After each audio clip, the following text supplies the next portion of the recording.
안녕하세요. 최인희치과의 대표원장 최기수 원장입니다. 안녕하세요. 최인희치과 대표원장 이정아입니다. 반가워요. 우리 오늘 둘이 첫 출연이네요. 뭔 소리야? 좀 아까도 했는데. 아, 그렇나요? 미안해요. 그렇나요? 네. 원장님 임플란트 많이 해보셨나요? 네, 그럼요. 많이 해봤죠. 왜냐면 지금 제가 한 지가 거의 뭐 한 20여 년이 넘어가니까요. 원장님 근데 이정 원장님 핸드폰 보고 있어요. 나 지금 최기수 원장님 증례 보고 말 있어. 더듬는 거 봐. 그게 아니라 증례를 보고 감탄하고 네, 있었다고. 구독자 여러분 이해해주세요. 네. 임플란트 증례. 네. 자, 오늘의 주제는 임플란트. 탑 5입니다. 사실은. 아. 사실 이제 바쁘게 살다 보니까 막 사진도 그렇게 막 많이 모아놓지는 않는데 스토리도 같이 좀 있었던 뭐 그런 분들 좀 이렇게 몇 분 추려봤습니다. 다 외울 수는 없어서 저도 핸드폰에 동영상 띄워놓고 한번 볼까요? 일단 첫 번째 케이스는 17년, 18년째 지금 유지되고 있는 임플란트. 임플란트 하시다 보면 그 위턱에 상악동 증강술, 뭐 상악동 이식한다 이런 얘기 많이 나와요. 근데 그 당시만 해도 상악동 이식술 뭐 이런 거는 난이도가 높은 축에 속해서 이 병원 저 병원을 알아보시다가 저희 병원에 소개로 오신 분이에요. 파노라마를 보시면 환자분의 왼쪽에 이제 이가 없죠? 이분이 남아있는 뼈가 채 1mm가 안 됐어요. 그리고 또 이분이 또 이제 혈압 당뇨도 좀 있으셨고 이런 경우에는 이제 뼈가 너무 얇으면 기초공사를 안 해놓으면 이제 임플란트가 실패하거든요. 두 번째 사진을 보시면 왼쪽 위에 보면 이렇게 거품처럼 뭐 동그랗게 올라가는데 상악동 안에 이제 인공뼈를 가득 넣어요. 그럼 한 1mm도 안 됐던 내 뼈가 10mm 정도 되게끔 만들어요. 근데 이러고 곧바로 임플란트를 못해요. 또한 최소한 6개월을 또 기다려요. 그 다음에 임플란트를 조심해서 심어요. 그래서 두 개가 지금 심어진 게 보이죠? 그 다음에 치아 머리 만들어요. 마지막 엑스레이는 이제 최근 엑스레이인데 이분께서 이제 어찌됐건 성인병 때문에 그때 임플란트 워낙 고생을 하셔가지고 야, 임플란트 이렇게 어려운 거구나. 이제 앞으로 정말 치아 관리 잘해야지 하고 뭐 나이 때문에 임플란트를 하긴 하지만 지금은 잇몸 건강이 많이 좋아지신 케이스입니다. 두 번째 케이스는 11번 치아, 그러니까 가운데 앞니인데 어느 날 이 치아에서 냄새나요, 찝질한 맛 나요, 부어요, 흔들려요. 그래가지고 이제 치아를 결국 검사를 해보니까 뼈가 다 녹았어요. 그래서 이를 뽑게 됐죠. 근데 이분이 엄청 아파하시고 그랬어요. 그 다음 사진을 보면 좀 끔찍한데 뽑자마자 이제 뽑은 자리에서 이렇게 쉽게 말하면 피고름이라고 하죠. 누렇게 이제 고름이 막 옹달샘처럼 올라오는 거예요. 이렇게 염증이 많다는 것은 사실은 그 내부에 있는 치조골이 다 녹았다는 걸 의미해요. 나중에 우리는 여기에 임플란트를 하려면 결국 뼈가 또 필요하잖아요.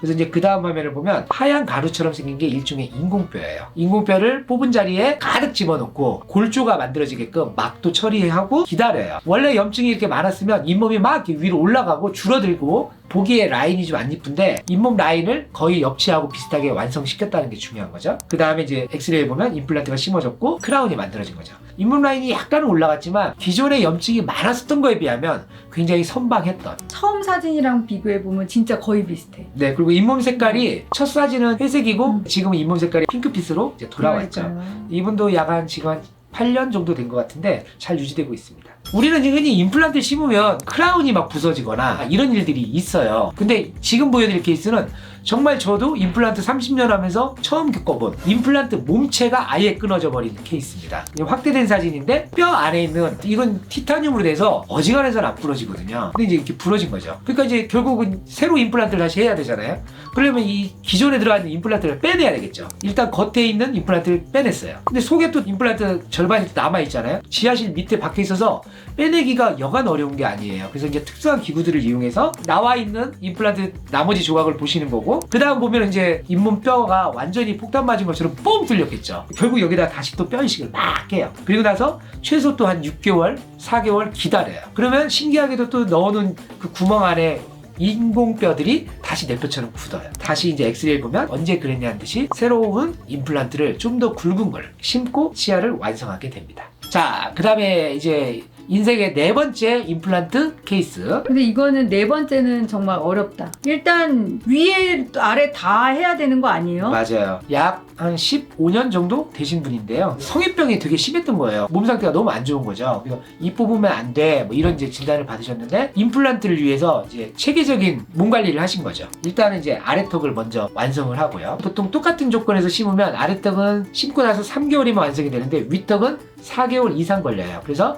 일단은 아래턱을 먼저 완성을 시킵니다. 위에 심어놓은 임플란트 있죠? 그럼 이 친구를 또 쫙 연결을 해요. 그래서 잘 보시면은 이 환자분의 왼쪽 송곳니 하나 남겨놓고 나머지는 다 전체 임플란트. 양치질 잘 하시면서 지금은 체중 관리도 잘 하셔서 건강하게 잘 지내고 계십니다. 이제 마지막 케이스, 가운데 바로 옆에 작은 앞니예요. 치아 뿌리가 잇몸 바깥을 뚫고 나올 정도로 잇몸이 거의 찢어진 상태로. 그래서 이렇게 된 이유는 사실은 치아 내부에 뿌리가 부러져 있었기 때문인데 그걸 방치해놨기 때문이에요. 그래서 우리는 이 치아를 이제 뽑게 되죠. 뽑고 난 다음에 당장 임플란트를 못해요. 너무 잇몸이 없으니까. 뽑고 나서 최소 2달에서 4개월 정도를 또 기다립니다. 기다린 상태에서 잇몸이 아문 모습을 보고, 이 잇몸을 잘 보시면 위로도 좀 꺼져 있고 두께가 푹 꺼져요. 얇게 오목하게 꺼져 있는 뼈에다가 임플란트 심어 놓으면 또 임플란트가 뼈 밖으로 나오겠죠. 그러니까 두께를 만들어야 될 필요가 있어요. 그래서 잇몸을 열고 잘 보시면 잇몸뼈가 푹 꺼져 있어요. 얇게 돼 있죠. 오목한 부위에 뼈를 듬뿍 올리고, 이런 경우 이제 좀 더 뼈가 잘 생기라고 금속막을 만들어요. 그 다음에 다시 잇몸을 덮어서 꿰매요. 그러면 이제 지금 기구에다가 잇몸에 대봤는데 두툼해졌죠. 다시 잇몸을 열고 그 금속 망을 빼내고 그 다음에 거기다 임플란트를 또 심어야 됩니다. 심고 나서 완성된 상태가 지금 보시는 이 사진.